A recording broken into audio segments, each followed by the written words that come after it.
গরুতে আদতেই গরুর পালন করলে লাভ আছে, আচ্ছা, এখানে লস নাই, কিন্তু অভিজ্ঞতা থাকতে হবে, তাহলে লাভ হবে।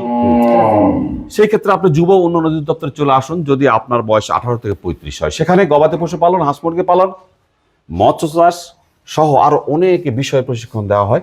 সেগুলো অনেকে পড়াশোনা করছে, হয়তো মাস্টার্স করছে, ডিগ্রি পাস করছে, বা ইন্টারমিডিয়েট বা এসএসসি বা এইচএসসি এগুলো করছে, করে বসে আছে। তারা বলে কাজ নাই, তাই তারা বেকার। কিন্তু আসলে কি ব্যাপারটা এই না? কাজ আছে, যদি না করেন তো কাজ কোথায় পাবেন?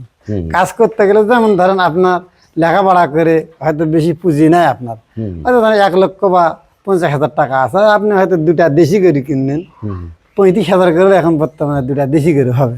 35 দিনে 76। আপনি যদি আস্তে আস্তে পারেন 2টা দেশি গরু ধরেন 10,000 করে যদি খেলান, তাহলে 77 আর 10-এ 80। আপনি 1 লক্ষ টাকা বিক্রি করা কোনো ব্যাপার না। আপনাকে এইভাবে ধাপে ধাপে যাইতে হবে, করলে করা হবে। এখন আপনি যদি একবারে আমি 20 লাখ টাকা খাটাবো, আপনার কোনো অভিজ্ঞতা নাই, 20 লাখ খাটে কাজ হবে না। তার কারণ আপনি 20 লাখ টাকার গরু কিনলে অত অভিজ্ঞতা নাই, আপনার অতটা লাভ আসবে না, কারণ আপনার অভিজ্ঞতাই নাই। অভিজ্ঞতাই তো আপনার নাই। তারপর আচ্ছা, এখানে যদি প্রশিক্ষণ দেওয়া হয় তাহলে কেমন হয়? প্রশিক্ষণ হলে ভালো হবে। প্রশিক্ষণ যদি আপনার ডাক্তারি প্রশিক্ষণ দেওয়া থাকে, তাহলে আপনি হাটে যাওয়া হয়তো গরুর গাওয়াত হাত দিলেই বুঝতে পারবেন যে গরুটার গাওয়াত কোনো জ্বর আছে নাকি। আপনার তো প্রশিক্ষণ দেওয়া থাকলে, জ্বর থাকলে হাত দিলে বোঝা যাবে, কানে হাত দিলে বোঝা যাবে যে গরুটার কান কিরকম গরম, তাহলে এটা জ্বর আছে হয়তো। আর এই অভিজ্ঞতা যদি না থাকে তাহলে তো হবে না। অসুখওয়ালা গরু আপনি চিনতে পারবেন না। তখন আপনার গোয়ালে গরু তুলে হয়তো অনেক সময় অসুখ বিসুখ ঢোকায়, অনেক গরু মারাও যায়, লাভের পরিবর্তে সময় লস আসে যায়। কিন্তু এই অভিজ্ঞতা আপনার থাকতে হবে।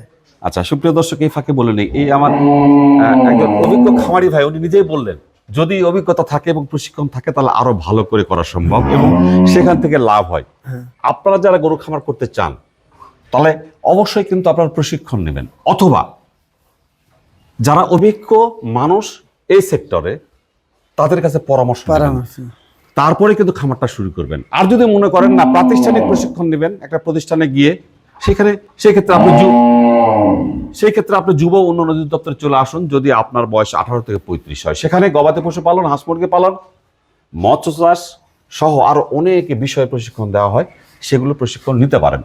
আচ্ছা, তাহলে এখন আমাদের দেশে যে পরিমাণ লক্ষ কোটি বেকার যুব অবস্থান করতেছে, তাদের উদ্দেশ্য আপনি কিছু বলবেন? গরুতে আদতেই গরুর পালন করলে লাভ আছে, আচ্ছা, এখানে লস নাই, কিন্তু অভিজ্ঞতা থাকতে হবে, তাহলে লাভ হবে।